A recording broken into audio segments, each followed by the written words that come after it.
صعبة هذه الكرة من طيب. ضربة جزاء، ضربة جزاء يعلن عليها الحكم السيد بقواصة.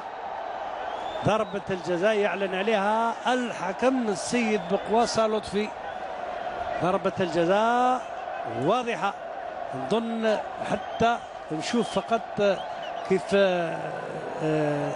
اللقطة كانت. نعم لرجل، يعني الدقيقة الثانية والثالثة والثلاثين من الشوط الأول.